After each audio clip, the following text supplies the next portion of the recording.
क्या त्यागी जी, बिहार की सरकार में भ्रष्टाचार किया जा रहा था क्या आरजेडी के नेताओं की तरफ से, मंत्रियों की तरफ से? नहीं, मुझे उसके बारे में डिटेल जानकारी नहीं है।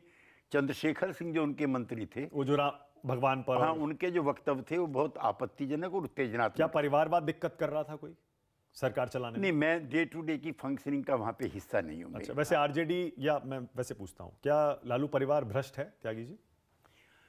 जांच एजेंसियां जांच कर रही हैं अदालत के कहने पर, और जिस लालू जी तो फिर जेल भी काट चुके हैं। मैं हमारे वो एक ज़माने में सीनियर साथी रहे। मैं कोई और ऐसे दौर में जब उनका स्वास्थ्य भी अच्छा नहीं है, नकारात्मक टिप्पणी नहीं करना चाहता। लेकिन भ्रष्टाचार के आरोप आज भी, कल भी 9 घंटे उनसे पूछताछ की गई है। सीबीआई ने चार्जशीट दायर कर दी है। नीतीश कुमार पर तो कभी ऐसा नहीं हुआ, कर्पूरी ठाकुर पे कभी ऐसा नहीं हुआ, चौधरी चरण सिंह पे कभी ऐसा त्यागी जी, अब देख लीजिए, खुद आपने कहा ना पीएम बनना चाहते थे नीतीश कुमार, या आप लोग बनाना चाहते थे। इसका मतलब पीएम बनने के लिए नीतीश कुमार ने, आपकी पार्टी ने ऐसी पलटी मारी, आप गैर कांग्रेसवाद की राजनीति से शुरू करके कांग्रेस के साथ चले गए। भ्रष्टाचार का मुद्दा उठाते थे, भ्रष्ट पार्टी के साथ चले गए। परिवारवाद के साथ चले गए, उसके आप खिलाफ थे। मान लीजिए गलती हो गई। नहीं, गलती नहीं है। ये पॉलिटिकल कंपल्सन है जो सब पार्टियों के साथ है। Name one party, name one party. Bharatiya Janata party हमारी मित्र पार्टी है। हाँ, क्या उन्होंने पीडीपी के साथ, नेशनल कॉन्फ्रेंस और पीडीपी के साथ नहीं समझौता किया? हाँ सही बात है। क्या उनका ममता दीदी के साथ नहीं था? हाँ, क्या छोड़िए, हाँ, बहुजन समाज पार्टी के साथ नहीं था? तो ये हम लोगों के नहीं, ये हम लोगों के पॉलिटिकल कंपल्सन से।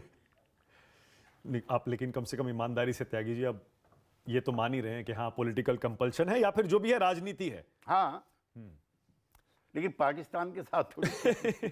अब आप ये क्यों कहते हैं मुक्त हो गए? मुक्त हो गए क्यों कहते हैं अब आप ये? नीतीश जी भी बोले अब हम मुक्त हो गए, हम यहां आ गए, अब कहीं नहीं जाएंगे। ऐसा है कि नीतीश कुमार जी पिछले कई महीनों से इसी टेंशन में जी रहे थे और काम कर रहे थे, जिसका जिक्र मैंने तकलीफ के साथ आपको बताया।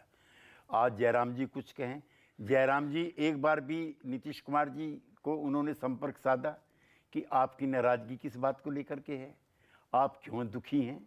एक बार भी खड़गे साहब ने, राहुल जी ने, अगर वो इसकी बड़ी पार्टी के बड़े नेता थे तो अपने सहयोगी साथी दलों को इकट्ठा करने के लिए कभी उन्होंने प्रयास किया? त्यागी जी, मल्लिकार्जुन खड़गे कह रहे हैं आया राम गया राम, फिर उसके बाद जयराम रमेश कह रहे हैं गिरगिट। ऐसा ही और भी बहुत सारे नाम है। केजरीवाल ने भी कहा गलत है, शिवसेना कह रही है पलटू राम, कुर्सी कुमार, तमाम तरह के नाम सबसे चल बड़ी रहे हैं। पलटू राम शिवसेना है जो बाबरी मस्जिद तोड़ करके, और अब उनके साथ है जो बाबरी मस्जिद बचा रहे थे। मेरे पास इन सारे नेताओं के सबके सटीक जवाब है। नेम वन मैं एक एक का बताता हूं। शिवसेना, हमाम में सब नंगे हैं।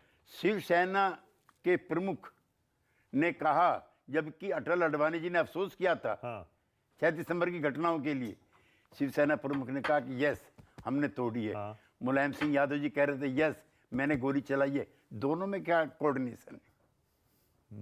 सभी इसी कॉन्ट्रडिक्शंस में, हमाम में सब नंगे हैं। सभी इसी कॉन्ट्रडिक्शंस में। ये शब्द अनपार्लियामेंट्री उसको मैं यूज, लेकिन इतनी पलटियां तो किसी ने मारी त्यागी जी? सब ने मार, कितनी सारी थोड़े मारी है? पार्टी 4 थोड़े मारी है 10 साल में 4, इधर इधर इधर इधर, पूरा 180 डिग्री का टर्न। उसमें भ्रष्टाचार के लिए मारी क्या? परिवारवाद के लिए मारी? पीएम बनने के लिए मारी? पीएम कहां, जब तक मोदी जी इतने बड़े मैंडेट के साथ हैं। हाँ। तो किसी पार्टी का कोई नेता ऐसे सोच सकता है क्या? ये गलत बात है आपकी। तभी तो उन्हें लगा कि उधर जाएंगे, पीएम का फेस बन जाएंगे, हो सकता है पीएम पीएम का फेस बनने लायक थे वो। हाँ, तो इसमें कुछ गलत नहीं है, मतलब अगर वो चाह रहे थे कि पीएम, वो नहीं, हम चाह रहे थे। अच्छा, आप चाह रहे थे, पार्टी चाह रही थी। ओके। लालू जी बयान दे चुके थे, शरद पवार बयान दे चुके थे, अखिलेश यादव स्वीकार कर चुके थे, छोड़ करके कांग्रेस पार्टी को किसी को ज्यादा दिक्कत नहीं थी।